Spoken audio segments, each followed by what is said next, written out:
Je suis allé à la rencontre des Snapping Sisters.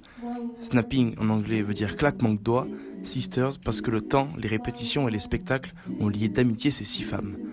Lorsqu'on entend les Snapping Sisters, on pourrait penser aux girls band américains des années 50, The Chordettes. Comme les Andrew Sisters.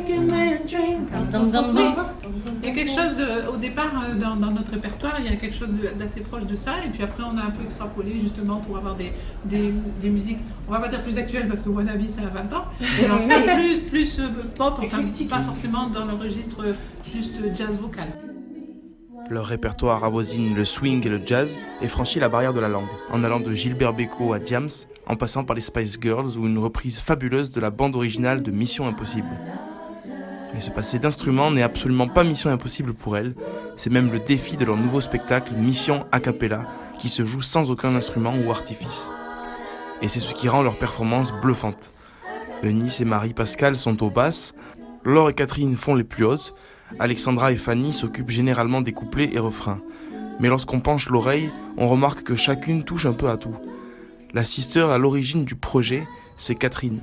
Et donc j'ai monté ce projet parce que j'avais envie de faire ça et je ne trouvais pas d'endroit, j'ai fait un peu de gospel, mais je ne trouvais pas vraiment d'endroit où il y avait le répertoire qui me plaisait.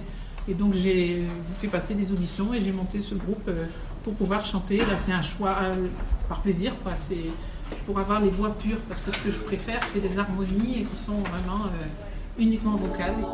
Et en plus de chanter, elle s'occupe de faire les arrangements, c'est-à-dire passer de la chanson originale à une version adaptée pour les Snapping Sisters. En fait, l'arrangement, il se fait en fonction de ce qu'on appelle la tessiture de chacune. Il y a des voix graves et des voix aiguës. Et donc, il y a la voix la plus grave, c'est Eunice. La voix la plus aiguë, Laure, qui est partie, qui n'est pas là. Et donc, quand on fait l'arrangement, on s'arrange pour distribuer à chacune des voix la mélodie, les basses, les rythmes, pour que chacune puisse être le plus à l'aise possible dans sa tessiture de voix. Si Catherine ne prétend rien composer, elle effectue un travail de chef d'orchestre pour décortiquer les musiques et trouver une place à chaque voix dans l'adaptation. Tout est une question d'équilibre dans ce spectacle, tant au niveau de l'harmonie des voix que dans l'occupation de l'espace et de la gestuelle. Ce deuxième spectacle, on a des micros sans fil, donc ça nous permet vraiment d'exploiter tout l'espace scénique.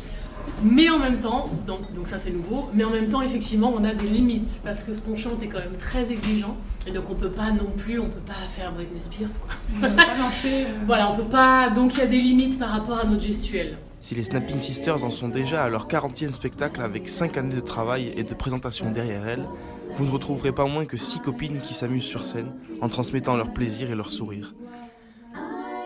Les Snapping Sisters sont encore en concert ce vendredi soir à 19h30 et demain soir à 20h45 au Théâtre de la Violette. Il reste encore des places, alors n'hésitez pas.